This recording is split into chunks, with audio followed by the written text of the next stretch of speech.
Good evening and welcome to the West Yorkshire Football Show Town Talk Special. Terriers lose in horror show against Bradford City. Town got pecked by the chicken, Steve. They certainly did, and the Terriers didn't have any bite. Lovely. Steve, apart from the result yesterday, how are you, my friend? Having a fairly nice weekend, or as good as it can get?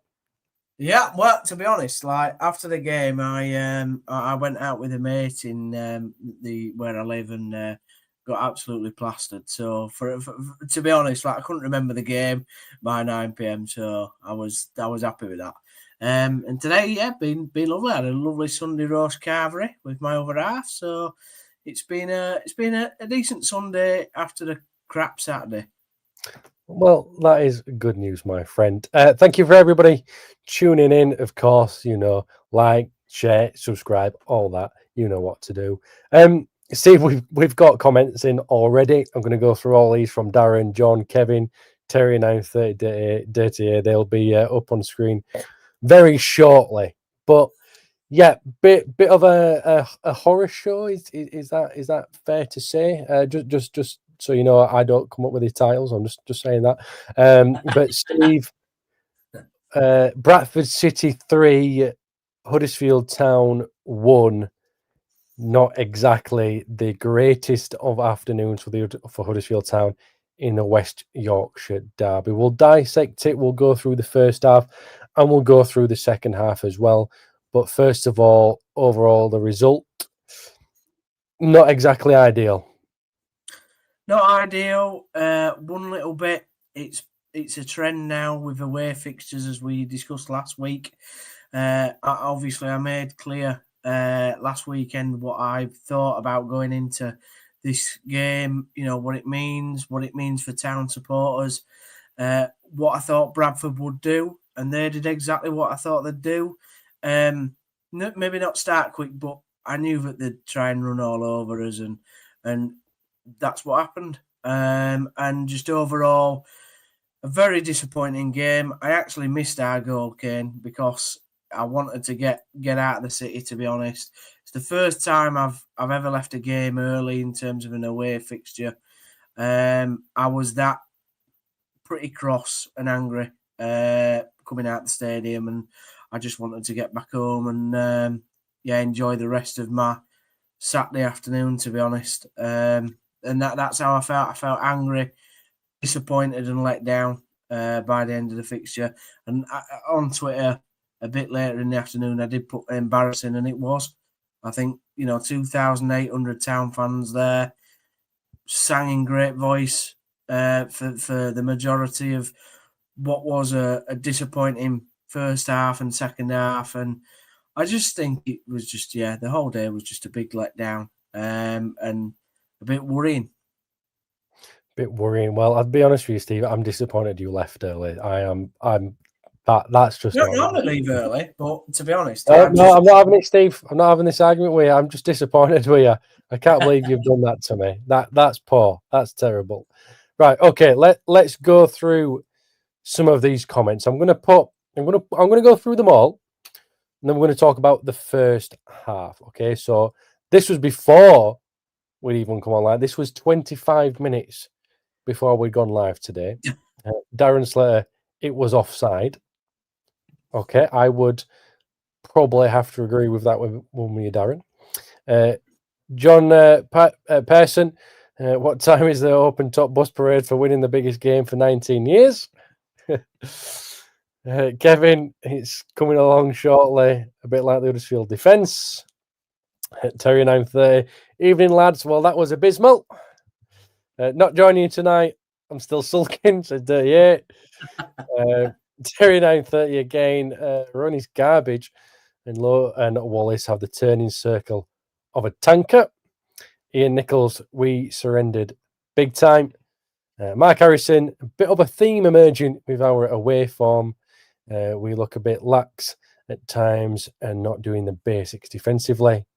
And then I've just got this one as well from Blue Terrier 19. Too many passengers on the pitch yesterday.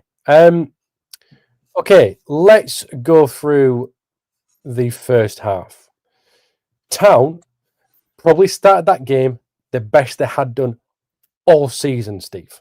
That was a fantastic start. I'm talking up to 15, 20 minutes here. What a brilliant start it was for Huddersfield Town. Yeah, we started the game.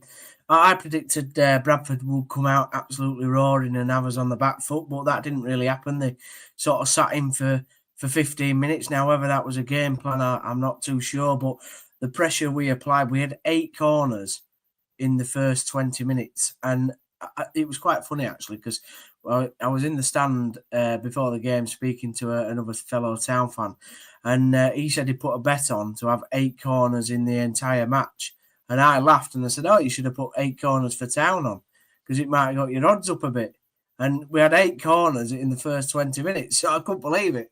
But having said that, the corners that we took, you might as well have not had them because we didn't beat the first man. And even if we did beat the first man, with Herbie Kaine taking them, and on the other side, to be fair, the other side were just as rubbish. It either didn't beat the first man or it went into the goalkeeper's arms, who was about 6'5". So, yeah, it was a good start, and I agree it's the best start that we've had this season, definitely, and that's what we needed to do.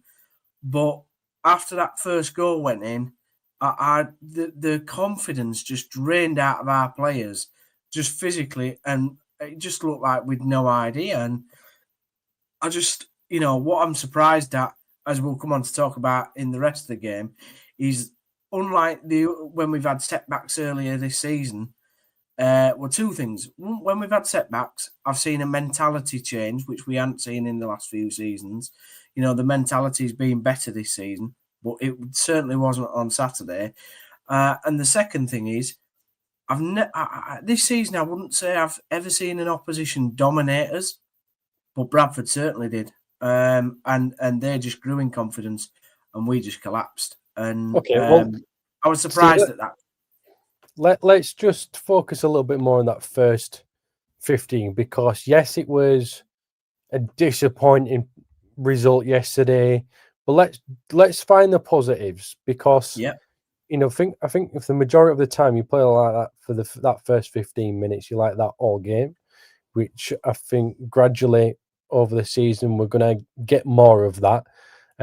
This group is still new, and I thought there should have been a change from the last game out, which was Castledine to start, which he did, and I thought he started brightly as well. And I also want to mention Joe Taylor, which I'm sure we will do, because he worked his socks off the whole game and was quite unlucky to hit the crossbar. It was a great sliding block, though, from Baldwin, and we took his shot with that right boot. But there was still some decent performance. Castledine and Joe Taylor were good for Town. They opened up space. Taylor was pressing everywhere, and Castledine just kept picking up in that little pockets and seemed to create quite a lot. That's where the corners came from. But as you mentioned, Steve, the corners just probably weren't exactly what Town were wanting. No, and I agree that Taylor and Castledine are probably the only 2 positives in what was an abysmal day. But Taylor was unlucky with a crossbar. I agree, he pressed from the front. Unfortunately, the rest of the team didn't back him up, except for Castledine. And that's what let that front press down, because Joe Taylor, as you say, was working really hard. And that's why he did get a bit of a round of applause when he was substituted, because we all could see that he worked really hard and tried his best and was trying to create chances in that first 20 minutes. Listen, the first 20 minutes, I enjoyed the pressure. I think if we'd have played like that all game, we'd have beat them, and we'd have probably beat them comfortably, because we had them on the back foot. They didn't like the way that we'd sort of like cornered them into their own back third. They couldn't get out. They didn't have any out ball. Castledine in the number 10 position, which they'd struggled with in the previous game against Wimbledon. They struggled with their number 10. And it was obviously something that tactically Grant had looked at and maybe worked on during the week. I thought Castledine should have been given a start, and I was pleased to see he was on the pitch from the off. So, those were the 2 positives, definitely, from the first 20 minutes. Okay, so let's as we mentioned about Castledine starting, and you were pleased to see him there. This is how Town did start up. I've got a couple of comments to look through as well and bring up to screen. Nichols in goal. It was Sorensen and Rowan, the two fullbacks. Wallace and Law in the central of defence. Herbie Kaine, Ryan Lenson in midfield. Ruskin, Castledine, Harness, and Joe Taylor up front. And it's fair to say it was a team that we kind of expected to see. Is that right, Steve? I think we're all expected Castledine to be in there, which is what we just said. Okay, so have you got any comments on the lineup before we move on to Bradford City's first goal? No, Watmore's injured, so obviously Wallace came in, and Ben Wiles was obviously missing, which he would normally be in that starting 11, I think. But I had no complaints. I thought that team was, good enough to go and get a result at Bradford City. And what I would say on Bradford City's point of view is to see Humphreys not in the starting lineup, I was quite glad about that because I thought he could have caused us a few problems. Yeah, I think end of taking a day, bit of a knock. Yeah, end of day, it worked for Bradford that he didn't play, and they didn't need to really bring Cook on and use him, did they? I don't know. Did he come on? Can't remember. I left the game at that point. I'm about to say you left, so we're all still disappointed about, by the way. But Andy Cook did come on. Okay, so you know real qualms with the starting lineup. So that first goal, Bobby Poynton's first, by the way, he's claimed all three by a hat trick for Bobby Poynton. The first one, I think there's an excellent touch from Anthony Sarcevic, which I don't think Town were expecting to happen, where a nice little back heel as it's gone on to Nerfville on the right-hand side, and it's taken a couple of Town players out of the game. The ball comes in, Bobby Poynton scores, and as the first comment from Darren says, it was offside. Now, offside or not, do Town have to defend that better? Yeah, it's offside, but it's definitely offside. I was right along the line with it. So yeah, and even with my registered blindness, I could see it were offside. So God knows how the official who's got decent eyesight couldn't see. But anyway, never mind.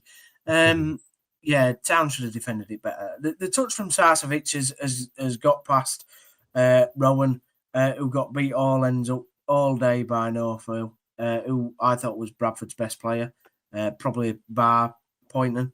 Poynton's just got in the box and put it in. And what frustrates me is how has he beaten Joe Lowe and Murray Wallace to that ball?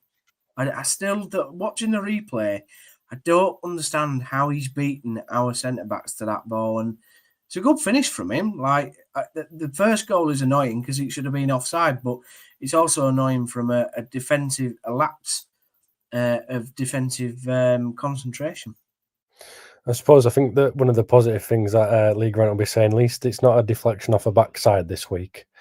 At least it's not a lucky one, so that they can go and work on. Okay, so the first goal goes in. It's a bit like, that's against the run of play. I don't think anybody was expecting it, as Town seemed to be on top.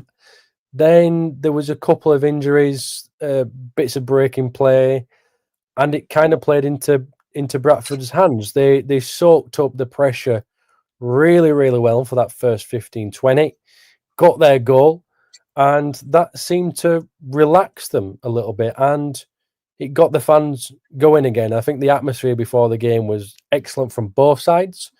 Town probably quieted the home side down a bit for 15-20 minutes. That goal goes in, a couple of injuries, and everything changes. The whole momentum of the game. If they wouldn't have had the stoppages, Town might have got back into it, but they just couldn't seem to get a rhythm going again, Steve. No, and to be honest, yes, you can look at the sort of breaks in play and go, well, it brought momentum, and it did, but you've got to have leaders on that pitch that are going, right, we've gone a goal down in a derby, we need to get back on it now. And we were all saying in the stand, like, we just wanted half time. We were killing ourselves for half time to get in at 1-0. Grant sorts it out. And because we've seen us be a second half team the majority of this season, that we would have come out in the second half a different side. But I can't believe how that one goal just took all the strength from us. I mean, there was some abysmal passing, and obviously we can come on to individuals in a bit, but just to not put tackles in, and it's just so frustrating. In a derby match, I mean, I knew that they'd be up for it, and that's what I was worried about. And when they got that first goal, you could see they were like, right, we've got you now. We've got you where we want, and we're just going to press on that same spot all the time, down our left-hand side, down their right-hand side. And it's all they did all afternoon. So do you reckon that maybe some of the passing was off because of the way Bradford were pressing? Could that be one of the reasons? The passing was off because we played crap. That's to put it point. Yeah, Bradford played well. They've got a system. We know what formation they were going to play. Alexander doesn't really change his team that much. According to Gaz, who's the Bradford fan, he did that last season and it cost them quite a few points. So this season he's not really done that, and they've had a very consistent side. They all know how each other play, and yeah, they pressed our players. We couldn't handle it, and they got right in our faces. But you have to have better quality. A lot of these players have played at Championship level or League One level for a long time now. And yes, we're a new team, but we're 11 games in. You know, they know how each other sort of like can play now. And that's, for me, those errors of passing is not down to not knowing where your teammate is. That it's just simple lack of quality for me. Okay, so then let's go into the second goal. Max Power is aiming to take the long throw. Yep. Instead, he goes short, bit of a 1-2 cross in. Town concede again. The flick on from, I think it was Sarcevic, who flicks onto the back stick. Bobby Poynton doing what Bobby Poynton does, there to pick up the pieces at the back post. Bradford City 2, Huddersfield Town 0.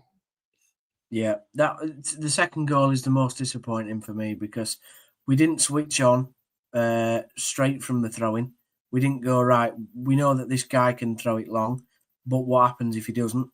So we get overloaded on the wing, and then they've got Bobby Poynton at the back, and Sorensen, he might as well have been in no man's land. And I actually thought for quite a lot of the game, Sorensen was all right. He did some all right stuff. He did some bad stuff, but it's not the worst I've ever seen him play. It's not the best I've ever seen him play. But for that goal, collectively, Grant is correct. They're all to fault.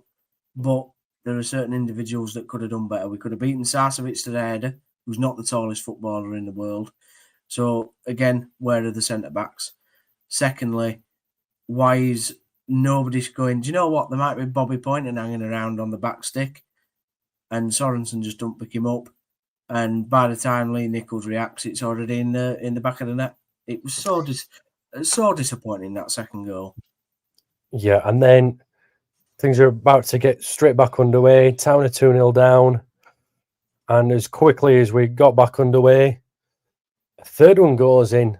And it just seemed as if that was it for the day. That, you know, were Huddersfield Town going to get back into it after that third one went in? It looked as if, I mean, it's trickled across the goal line. It's trickled across the defence, and Nerfil, who you mentioned, you think had a fantastic game for Bradford City. He's claiming it first, but afterwards it's Bobby Poynton with his third of the afternoon. And I think a lot of people saw that one as the most disappointing one. But obviously you've got down the second. What did you make of the third? The third goal for me is, so the second goal was like a concentration. The third goal is just pure, it's indescribable. I mean, we take a kick off, and we've got 3 players back. You do football coaching, right? I'm pretty sure Lee Grant has not gone, do you know what, lads? When we take a kick off, we're just going to pile everybody forward in a rush of blood and leave 3 players at the back, and that's it. I just, yeah. And Rowan got beat all ends up all day, like I said, by Northfield, who put, again, a really good crossing. He got to the byline. He put some great crosses in on yesterday. But again, where are the centre-backs? Why is Bobby Poynton coming in? Just like the first goal, you might as well have just created the first goal, in a sense, by the fact that Northfield want offside for the third goal. So he actually for an assist, he was legal for the third goal. He was illegal for the first. But where's the centre backs? Where's the lead? Where's people going? Do you know what? We've just conceded a second goal. Switch on. Like, it's supposed to be when you score a goal, you're most weakest mentally.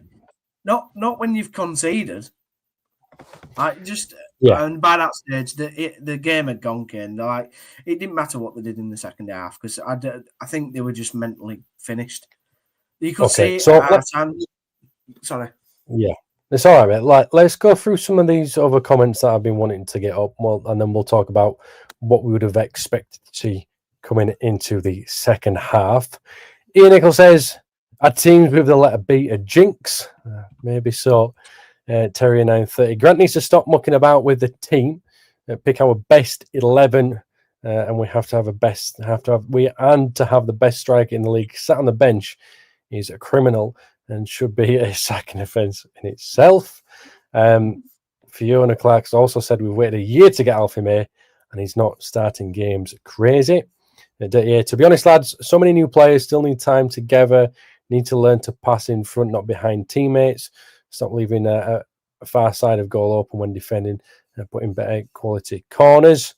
Kevin also says you need to stop all this. All these players in you need time to gel.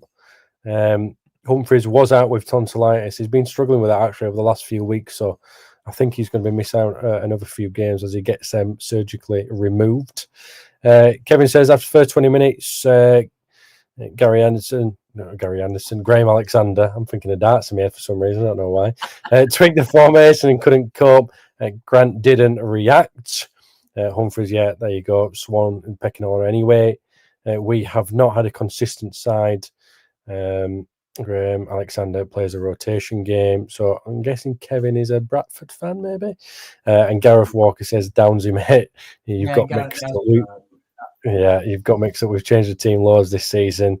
It was last season we didn't do that. And to be fair, there was 2 changed out of back 3 or the 3 centre halves yesterday for Bradford. Okay, so let's talk about what we're kind of expecting to happen at half time and how we expect Town to come out. Well, Alves came on for Ruben Ruskin. That was a half-time change.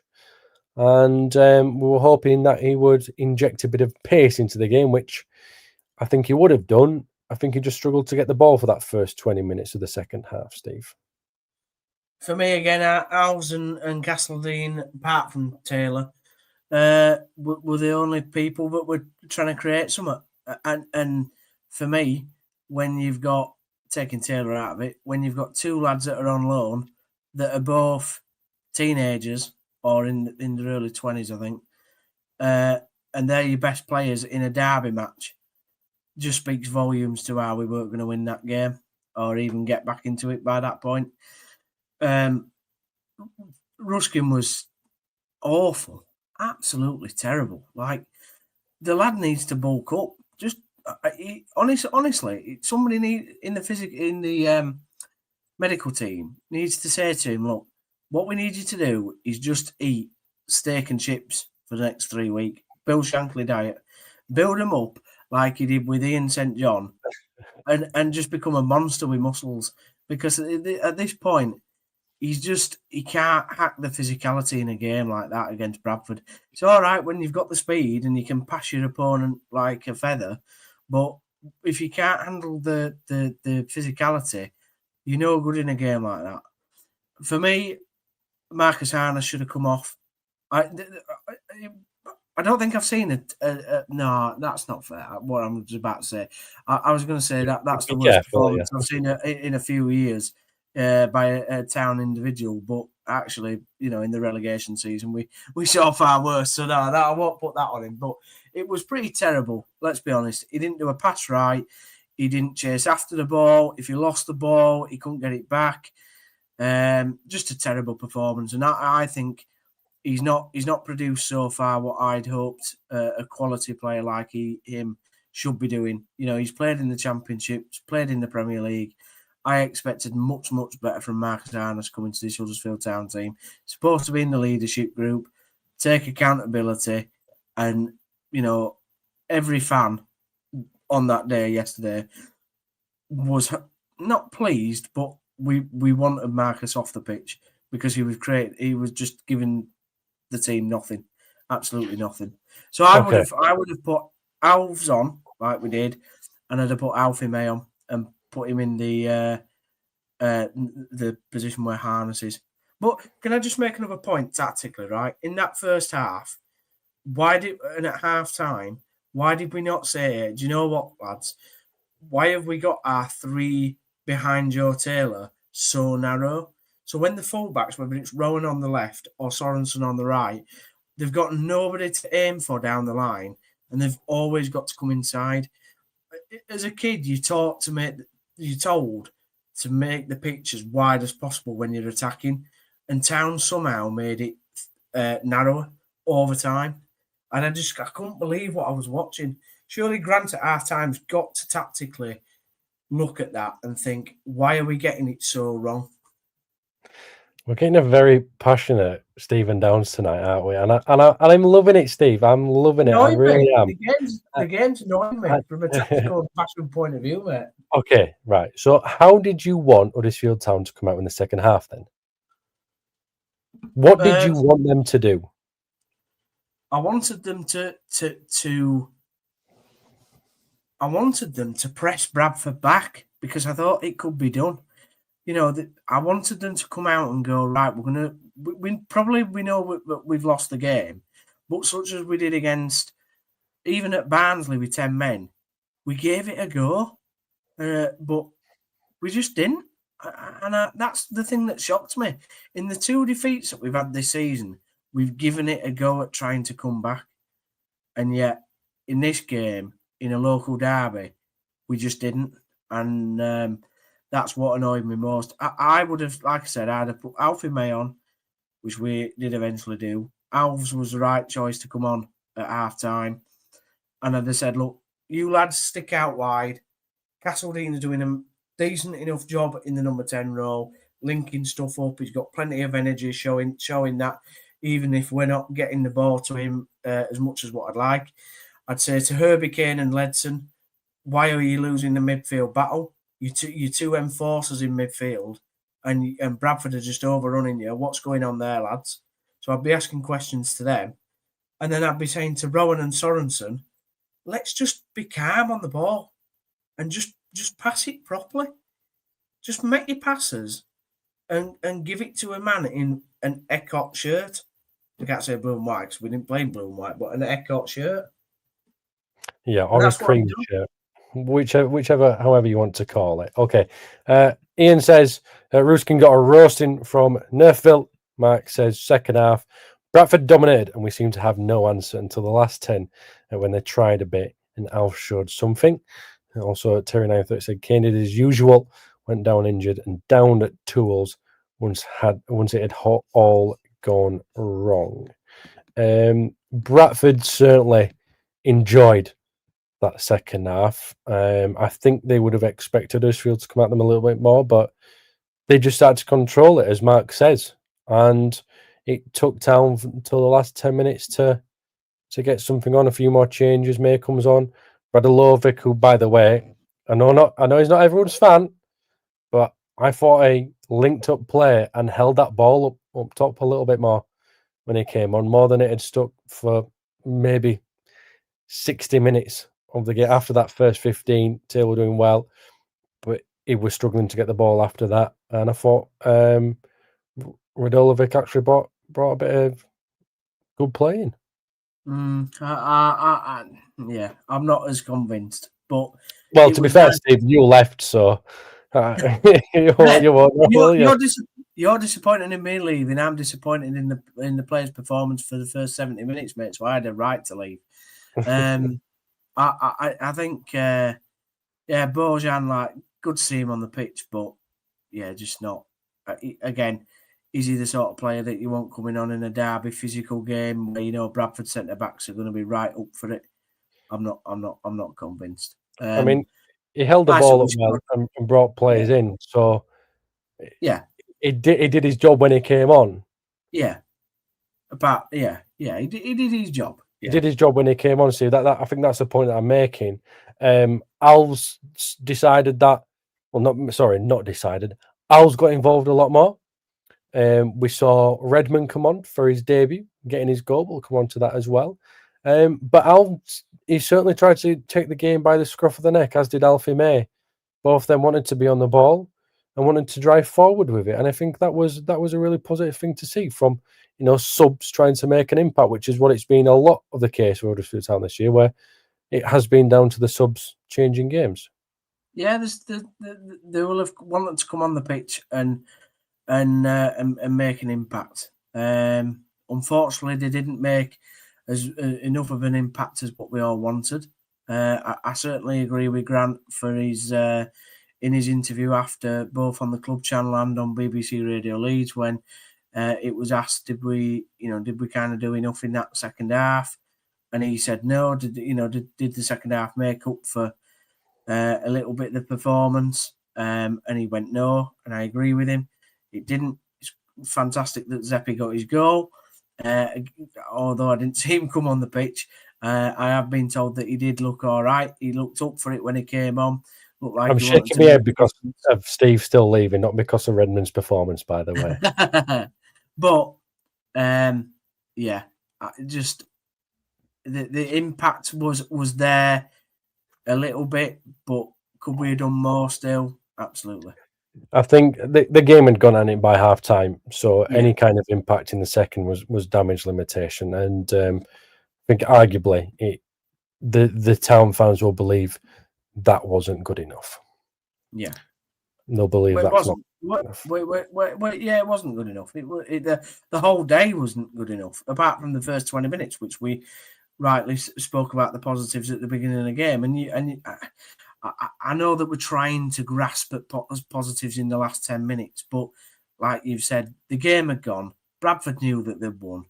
And even we getting that late goal, we kind of knew, I was already in the pub by that stage and looking at Twitter, knowing we weren't coming back into the fixture. And what I would say is Bradford deserved to win the game and deserved to win it by the manner that they won it by. And to me, they don't look anything special.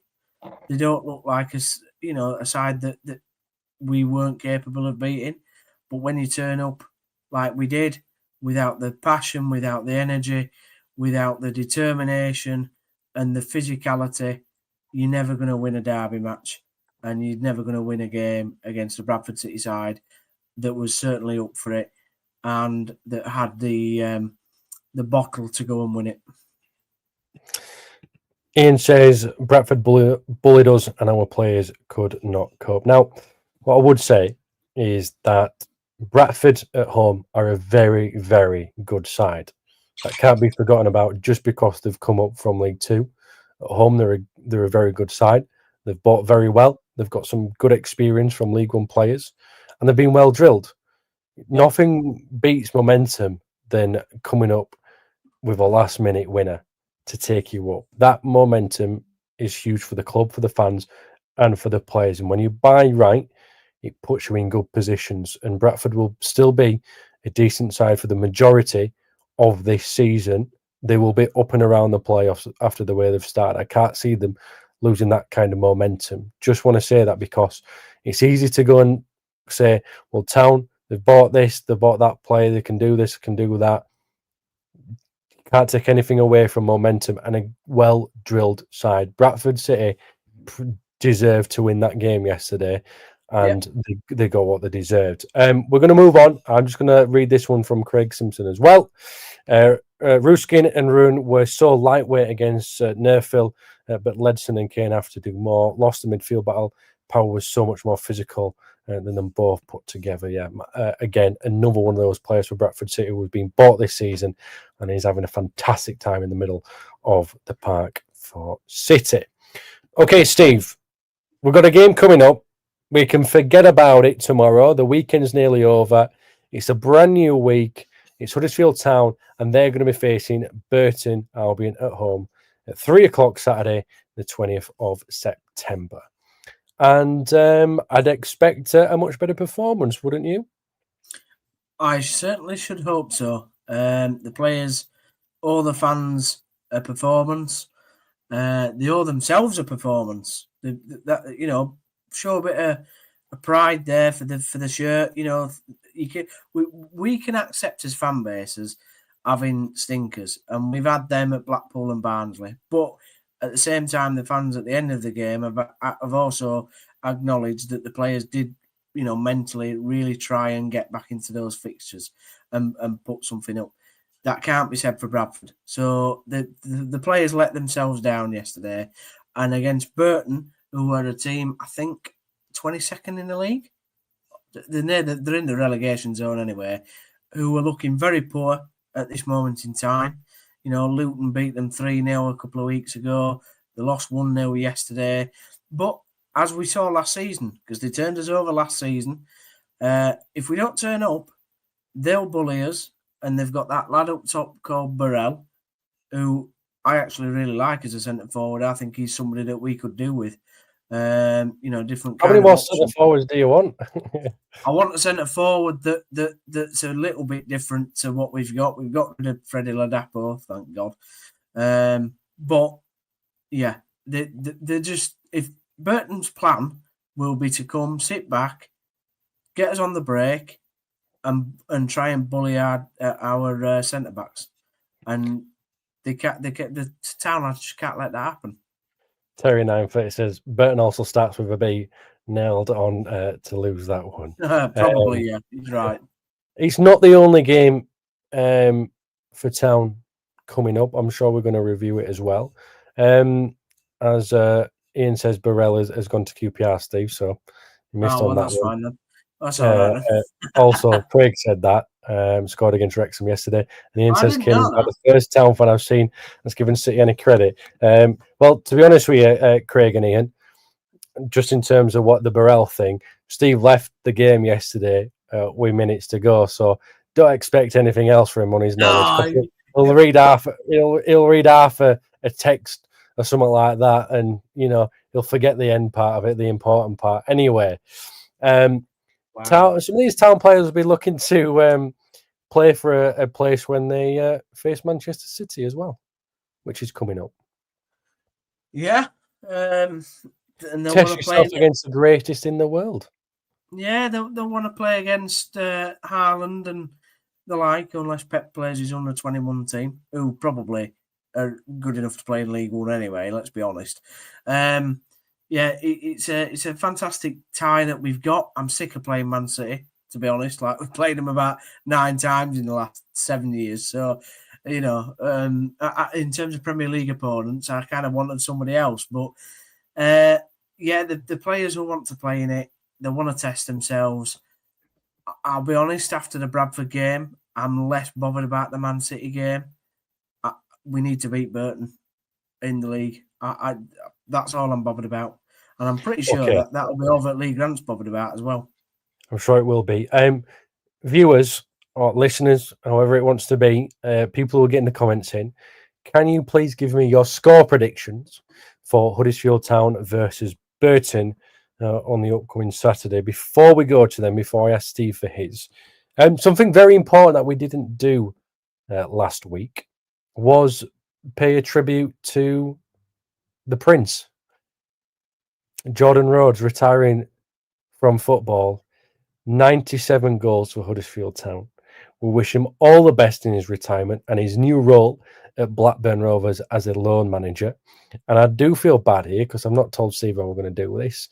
We kind of forgot to do it last week. But what is your favourite Jordan Rhodes memory? It'd be lovely to see some comments as well of your favourite Jordan Rhodes memory. But Steve, favourite Jordan Rhodes memory? Yeah, have you just, because you've named him the Prince, is that like Fowler being named God at Liverpool, or like King Kenny or something? Is this a new name that we're going to give Jordan now? I've always called him the Prince. Is the Prince of Huddersfield Town. He is. The thing is, when I started supporting the club, we bought Jordan for 250 quid, which is basically a crisp packet in football terms, isn't it? You know, it was Roy Keane that was the Ipswich manager, I believe, at the time, that didn't rate him. So cheers, Roy, for that.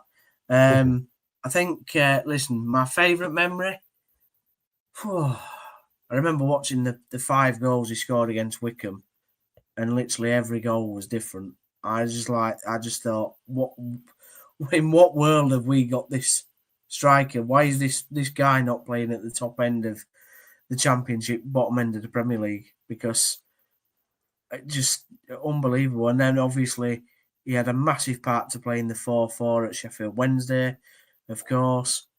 But there's so many goals. I mean, you watch on YouTube, there's a compilation of all his goals in his first spell for us. And just look at the different finishes. I mean, he wasn't quick, but what I loved about Rhodes was that partnership with Novak. So Novak knew that he wasn't the star, but he would do all the dirty work to make sure that Rhodes was in the best position to score the goals, as his song goes. And what a nice lad as well. That's the other thing that I just loved about Jordan, that he had the arrogance on the pitch, but he was so nice off it. He's a really good lad. Did his best for the club. I'm really sad that he didn't get to 200 goals. 100. But 100 for Town. 100 for Town, yeah. But in terms of his ability, he will go down as the best striker Town have had in the last 20 years by a mile. We missed it last week, but I won't see a better finisher or striker at the football club, I don't think, in my lifetime. Wow, in your lifetime. So, what was your favourite moment then? I'll tell you what. I'll tell you mine, Steve. Yeah, go on. Playoff semi-final Championship, commentating on my own, and with 10 minutes to go, ball goes over the top. Jordan Rhodes at the back post, sliding in, scores with the right boot. Everybody goes up. I go up.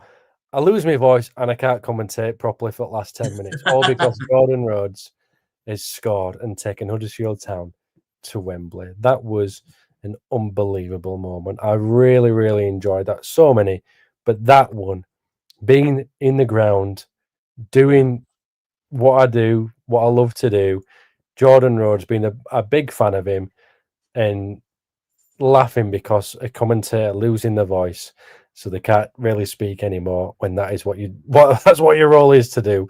That was amazing. So yeah, Jordan, that was my favourite moment, Jordan Rhodes. I got to say Wickham, all them years ago, because it was just outstanding, like I've said, to score so many different types of goals and get 5 in one game. I just thought it was unreal, and at Football League level, you just don't see that. And to get 40 goals in one season was unreal as well. So I'm going to say Wickham away in 2011. It was a 2011-12 season. So yeah, that was mine. So here's some other ones. John's just reaffirming what I said. Jordan go back to Blackburn as loan manager. Mike says Rhodes was a proper poacher who had an amazing instinct to find space and a cool finisher. We've also got John saying beating Wickham single-handedly, same as yours. And yeah, says down to your bar is low. We should hope to see a better finisher someday when we are in the Prem. Okay, just before we move on to the what score is it going to be from Steve? Kevin says, Stevie, Bradford had nothing special beating you Stockport. It makes a good point there, does Kevin? Anyway, so these are the score predictions that we've got in for this weekend. Terry 930 says 1-0 Town. Dirty said 3-0 Town on Sat, no doubt. Mark says Town 1, Burton 0 as we dig in and try and improve our defensive game. Nana Paul 2-0 to Town. It'll be rough though. We won't score until the 75th minute. Ian says nailed on draw, 1 apiece. Let's see if we've got any others coming through. We've got lots of comments tonight. They've been absolutely fantastic. So thank you very much for them. Really do appreciate it. I enjoy engaging, reading them, and I enjoy it when people call out Downsy as well. Craig says Town have to score first against Burn, or it could be a frustrating day, 1-0, but could be either way. And I think Ian's also what else?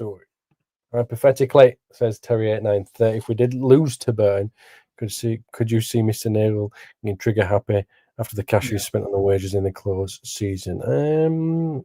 That's a good thought, but I don't think so. I think there's been so many changes at this club. Behind the scenes, everything is going in the right way. It really, really is. It does take time when you've got to gel 14 new players and a new way of playing. And I know not everyone agrees with that, but it does take a bit of time. Look at the way Birmingham started last year. Ian says, I think he did get 2 hat-tricks in a week, Town and Scotland. And that's Jordan Rhodes. Okay, so... We did. Yeah, so without further stalling, Steve, what is your prediction for this week coming up? Huddersfield Town versus Burton Albion at the Aku Stadium. 1-1. 1-1. What a depressive note to end that, isn't it? 1-1 against Burton. Yeah, just when I need a bit more, bit of oomph, ready for Monday, ready for the new working week. I can't give it after yesterday. I can't give it. Like I only saw a 70-minute match. I can't. Well, yeah. To be fair, Steve, you'll miss all goals as well, won't you? Because no doubt you'll be leaving early at the weekend. 100%. Yeah, 100%. Because I've never done that before. You know what I mean? You've left me on a downsy after that when I've been ready. Been ready to talk to you. I've been enjoying people calling you out, and then I'm ready for Monday. It's working week, and you go 1 apiece. Where's your optimism, my friend? Where is it? Where's the optimism? I ain't got any after yesterday. I just think, let's just hope that what I really hope in my heart is that we come out and smash them 4-0 in first half. But everyone else has got optimism, Steve, apart from you. So I'm very disappointed in you. Not only because of the optimism, because you left early. We don't do that on the West Yorkshire Football Show, and especially not on Talk Town when the Terriers losing the horror show against Bradford City. Huddersfield Town 4, Burton Albion 0, and that will be the full-time result. You've heard it here first. Thank you very much for everybody tuning in, watching. Your comments have been absolutely fantastic as per usual. Really enjoy getting them in. Steve, I hope you have a better week than you have this weekend, and I want to hear some optimism from you next week if I see you, especially next week when we're on here. But Town, they got pecked by the chickens, unfortunately, and it's not been the greatest of weekends. It finished yesterday, Bradford City 3, Huddersfield Town 1. But Town will be back next week. We'll bounce back with a win. Steve, thank you very much, my friend. Have a lovely week, and we'll speak to you very, very shortly. Thank you, everybody. Speak to you later. See you later. Have a good week.